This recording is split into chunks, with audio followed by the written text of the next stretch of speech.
주님의 은혜가 함께 하시길 축복합니다. 우리 오늘 이 19장 특별히 세 가지 이야기를 하고 있지만 1절로 13절에 우리가 집중하기를 원하는 것은 이 도피성이라고 하는 그런 규례에 대한 말씀입니다. 도피성, 말 그대로죠. 도피한다, 피한다, 피할 수 있는 그런 성읍에 대한 이야기입니다. 이 도피성에 대한 규례는 앞에서 민수기 35장에서 그리고 신명기 4장에서도 이미 언급한 바가 있는데, 이 가나안 땅에 들어가면 그 가나안 땅을 크게 세 부분으로 이렇게 분할을 해서 각 이제 세 구역마다 한 그 중심에 이 도피성이라고 하는 성읍을 이렇게 세우도록 그렇게 명령을 하고 계신데요. 이것은 이 살인한 사람, 살인은 했으나 일부러 고의적으로 살인을 한 것이 아니라 어쩌다 보니 실수로 이렇게 살인을 저지른 경우 그들이 이제 그 생명을 보존할 수 있도록 도피할 수 있는 그런 성읍을 만들도록 한 것이 바로 이 도피성입니다. 이 도피성이라는 것은 결국 그 속에 담겨 있는 영적 진리는 뭐냐면 결국은 피난처잖아요. 그렇죠? 피난할 수 있는 피난처. 오늘 우리가 찬양도 했습니다만 피난처 대신 우리 예수 그리스도를 상징을 하고 있는 거예요. 죽을 수밖에 없는 자가 피난처 대신 인류의 피난처 대신 예수 그리스도께 피함으로 말미암아 생명을 보존할 수 있는 그런 구속의 은혜가 이 도피성에 담겨 있죠. 이 이스라엘을 포함해서 당시에 이 고대 근동의 이 법이 뭐냐면 어떤 범죄에 대해서 범죄를 저지르면 동해복수법이라고 하는 것이 적용이 됐어요. 그 흔적이 오늘 이 21절에도 나와 있죠. 내 눈이 긍휼히 여기지 말라. 생명에는 생명으로, 눈에는 눈으로, 이에는 이로, 손에는 손으로, 발에는 발로. 똑같은 거죠. 동해복수법. 이것이 이스라엘 당시 고대 근동의 문화였고 이스라엘도 이 법이 당연히 이제 적용이 됐겠죠. 즉 결국 뭐예요? 누군가를 죽였으면 저 사람이 내 가족 중에 누군가를 살인을 해서 죽였으면 그러면 똑같이 그 사람도 죽여야 돼. 죽여도 아무런 문제가 안 되고 그렇게 해야 되는 것이 당시의 법이었단 말이에요. 그런데 앞서 말씀드린 것처럼 이게 내가 일부러 고의적으로 여기서 성경에 엎드렸다가라는 표현이 나오잖아요. 고의적으로 계획해서 살인한 것이 아니라 우리 성경에 나와 있는 것처럼 옆 사람하고 이웃하고 같이 산에 나무하러 갔는데 도끼질을 하는데 갑자기 도끼가 쑥 하고 빠지더니 그게 옆에 있는 사람 머리를 탁 치고 결국은 죽어버렸어. 이런 경우에 그 사람에게 똑같이 극형에 처한다면 그건 뭔가 좀 불공정하지 않겠는가라고 하는 것. 그리고 또 한 가지는 다른 이 가해자죠. 가해자의 가족들이 그 사실을 알아. 근데 죽였어. 이게 너무한 거 아니냐? 그렇게 되면 어떻게 돼요? 그 가족들의 마음에 서운함이 생기고 분노가 생기고 그런 말미암아 서로 이 복수가 만약에 쌍방간에 그런 어떤 이런 그 앙심을 품고 보복의 악순환이 또 생길 수도 있지 않겠는가라는 차원에서 또 볼 수도 있겠습니다만 결국은 하나님께서는 이 도피성 제도를 통해서 이 부지중에 살인한 자를 에 대한 생명을 보존하도록 하신 것인데 결국 앞에서 말씀드린 것처럼 이 도피성이라고 하는 것은 이 인류 구속에 대한 하나님의 은혜가 담겨 있는 예수 그리스도, 결국은 피난처 대신 예수 그리스도의 복음이 이 도피성 규례에 그대로 녹아져 있어요. 결국 도피성에 가만히 살펴보면 결국 그 속에서 예수 그리스도의 복음, 십자가의 복음이 담겨 있는데 특징이 뭐냐면 보세요. 이렇게 억울하게 억울하다기보다는 어쨌든 간 고의적 부주의하여서 어쩔 수 없이 살인을 저지른 경우에 살 수 있는 동해복수법으로 죽인 자는 생명은 생명으로 해야 되는데 이 살 수 있는 그러한 부지중에 살인한 자가 구원받을 수 있는 길은 그 당시의 법으로는 오직 뭐예요? 도피성밖에 없는 거예요. 여러분, 우리 인류의 이 죄로 인해서 죽을 수밖에 없는, 우리는 죄인이어서 죄를 지어서 죄인이 아니라 우리는 뭐예요? 날 때부터 죄인으로 태어나는 거예요. 죽을 수밖에 없는 존재로 태어나는 거예요. 그래서 어린아이가 사람들이 묻죠. 어린아이가 무슨 죄가 있습니까? 갓 태어난 아이가 무슨 죄가 있어서 그 아이가 지옥에 가야 됩니까? 이런 질문들 하죠. 우리는 죄를 지어서 죄인이 아니에요.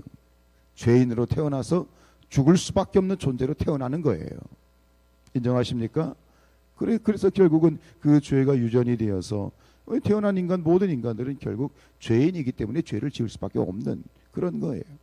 죽을 수밖에 없어요. 근데 죽을 수밖에 없는 인류가 생명을 보존할 수 있고 살 수 있는 유일한 길은, 구원받을 수 있는 유일한 길은 오직 누구밖에 없어? 예수 그리스도. 그러니까 도피성밖에 없는 거예요. 죽을 수밖에 없는 그 살인자가 살 수 있는 오직 한 길은 도피성밖에 없었던 것처럼 오늘 우리에게도 우리가 죽을 수밖에 없는 인류가 살 수 있는, 생명을 보존할 수 있는 길은 오직 한 길, 예수 그리스도밖에 없다라고 하는 것을 우리가 발견하게 되어지죠. 그래서 이 사도행전 4장 12절 말씀에 보면 다른 이로서는 구원을 받을 수 없나니 천한 사람 중에 구원을 받을 만한 다른 이름을 우리에게 주신 일이 없어요. 여러분, 구원의 길은 오직 한 길이에요. 예? 우리가 죽어 천국 갈 수 있는 길은 오직 한 길이에요. 그것은 예수 그리스도. 예수님께서도 당신 스스로 고백하셨잖아요. 내가 곧 길이요 진리요 뭐다? 생명이다라고 말씀을 하셨잖아요. 그리고 두 번째는 뭐냐면 이 도피성을 이제 둘 때 그 위치가 아무데나 두면 안 돼. 세 구역으로 나누었을 때 그 구역의 맨 중앙에 뒀어요. 이 한 구역을 나눴을 때 그 구역의 맨 중앙에 두었다는 얘기는 어떤 의도예요? 누구나 쉽게 빨리 올 수 있게 한 것이죠. 이 대전이란 이 동네가 중앙이잖아요. 대전 와서 살면서 참 재밌다라고 하는 거. 옛날에는 서울에서 살 때는 저 전라도 경상도 하면 굉장히 늦게 이렇게 멀리 느껴졌거든요. 그런데 대전 와서 보니 경상도 전라도가 서울 가는 거리하고 거의 비슷한 거야. 중앙에 있기 때문인 거죠. 즉 그 구역의 중앙에 두라는 얘기는 뭐예요? 누구나 빨리 쉽게 도피성으로 이게 피하는데 너무 멀어. 이게 너무 멀어가지고 피하다가 결국 그 이제 살인한 그 가족들이 와서 쫓아와서 죽일 수 있다. 성경이 그렇게 나와 있잖아요. 3절 중반절에 보면 그렇게 되어 있죠. 3절 보세요. 땅 전체를 세 구역으로 나누어 어떻게 해라? 길을 닦으라 그랬어. 중앙에 위치하면서 동시에 그 길로 빨리 갈 수 있도록 고속도로를 뚫으라는 얘기예요. 그리고 6절 하반절에 보면 그 가는 길이 멀면 그를 따라잡아 죽일까 하노라 그렇게 돼 있잖아요. 그러니까 언제나 누구든지 도피성으로 피할 수 있게 하는 것이지. 두 번째 복음이 뭐예요? 도피성으로 가는 길은 힘쓰고 애써서 노력해야 가는 길이 아니라 누구든 믿고 가면 되는 거야. 예수 그리스도를 우리가 믿음으로 말미암아 우리가 구원에 이르는 것은 뭔가 애쓰고 노력하고 성과와 마일리지가 쌓여야만 구원받을 수 있는 것이 아니라 예수 그리스도로 말미암아 구원받을 수 있는 것은 누구든지 뭐하기만 하면 믿기만 하면 구원받을 수 있는 그 복음의 진리, 그것이 오늘 이 도피성 속에서 발견되어질 수 있는 것이죠. 잘 닦여진 그러한 길을 따라서 도피성 표지판을 따라서 나가기만 하면 되듯이 예수님을 믿고 나가기만 하면 우리는 구원을 받을 수 있는 것이다. 할렐루야. 이 도피성에 담겨있는 예수 그리스도의 복음이에요. 그래서 이 유대 전승에 의하면 매년마다 유대 통치자들이 1월 15일 날 이 도피성을 점검을 했다고 그래요.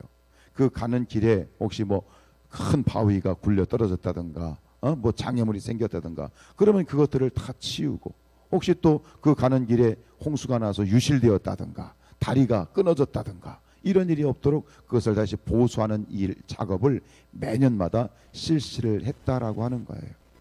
저는 이 모습을 보면서 바로 이것이 오늘 교회와 그리스도인들이 해야 될 일이 아닌가라는 그런 깨달음을 얻게 돼요. 무슨 얘기입니까? 오늘 이 세상 사람들이 도피성 대신 우리의 피난처 대신 구원자 대신 예수 그리스도께 나오는 이 길을 그들이 주님께 언제든지 나올 수 있도록, 그리고 그 도피성을 언제나 발견할 수 있도록 교회가 그 길에 있는 모든 장애물들을 치우고 주님께 나올 수 있는 그 길을 시온의 대로를 열어줄 수 있는 역할을 하는 것이 오늘 우리 교회가 해야 될 일이 아니겠는가 싶어요. 여러분, 우리 예수님께 나오는 그 길을 평탄하게 만들고 든든하게 해야 되겠습니다.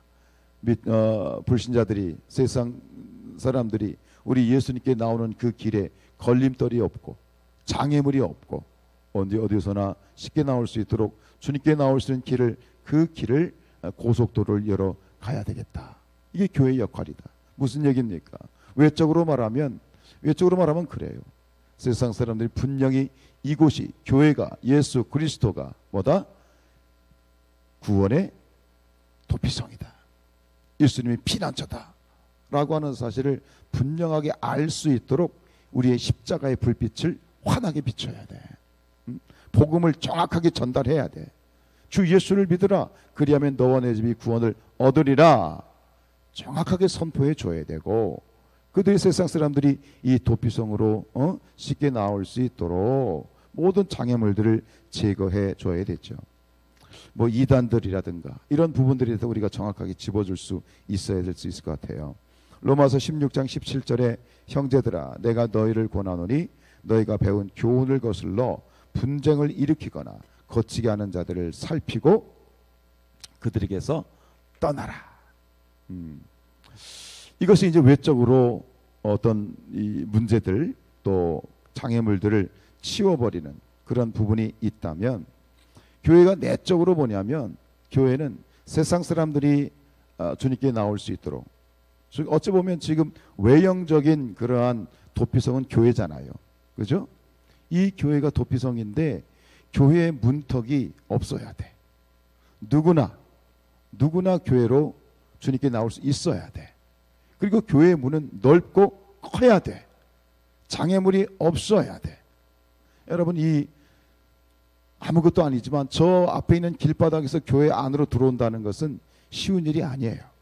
믿는 자들이, 믿지 않는 자들이, 세상의 불신자들이 관심은 있고 뭔가 들어가고 싶은데 저 교회로 불쑥 들어온다는 것이 쉬운 일이 아니에요. 그러니까 저들이 교회 안으로 주님께로 나올 수 있도록 교회가 그 문을 열어놔야 되고. 그래서 저는 그래요. 가끔 이제 뭐 교회에 있다가 잠깐 나간다든가 뭐 외출을 할 때 전 교회 문을 가급적 안 잠가요. 뭐 열어놓으면 그래요. 우선 문 잠가야 되는 거 아니에요. 전 그렇게 생각하는 건 뭐냐면, 교회 훔쳐갈 게 뭐가 있겠어 사실. 그래서 누구든지 교회에 들어오고 싶을 때 그냥 빼꼼히 문을 열고 쳐다보더라도 그냥 교회 문이 열려 있어서 누구든지 교회에 들어올 수 있구나라고 하는 그런 마음을 가졌으면 하는 마음이에요. 근데 누군가 왔는데 교회 문이 그냥 단단히 잠겨 있으면 에휴 그래 어떻게 들어가겠어, 그런 어떤 마음의 이 자물쇠가 저는 이렇게 탁 잠기지 않을까 하는 그런 마음이 있어서 될 수 있으면 교회 문을 잠그지 않아요. 물론 제가 완전히 외출을 하거나 이제 퇴근을 할 때 그때는 잠지만 중간에는 웬만하면 잠지 않아요. 마찬가지예요. 누구든지 언제든지 교회에 원할 때 주님 앞에 나올 수 있도록 해야 된다라고 하는 생각이 있고요. 그리고 이 교회가 끊임없이 이런 어떤 문턱을 없애고 문을 크게 한다는 건 뭐냐면, 우리는 이 교회가 하나님 앞에서 이 교회를 바라볼 때 우리는 우물한 개구리식의 시선으로 보면 안 돼요. 즉 교회를 바라볼 때 우리는 교회 밖의 시선으로 교회를 바라봐야 돼. 여러분 한번 가만히 집에 가실 때 한번 여러분들, 우리가 성산교회 다닌다 교인의 입장이 아니라 믿지 않는 밖에 있는 외인의 입장으로 한번 교회를 한번 보세요. 뭐가 보이는지. 밖에 믿지 않는 사람들의 눈으로 교회를 보면, 그리고 그런 눈을 가지고 봐야 교회가 세상 사람들이 교회로 드나들 수 있는 그런 장애물들을 제거할 수 있어요.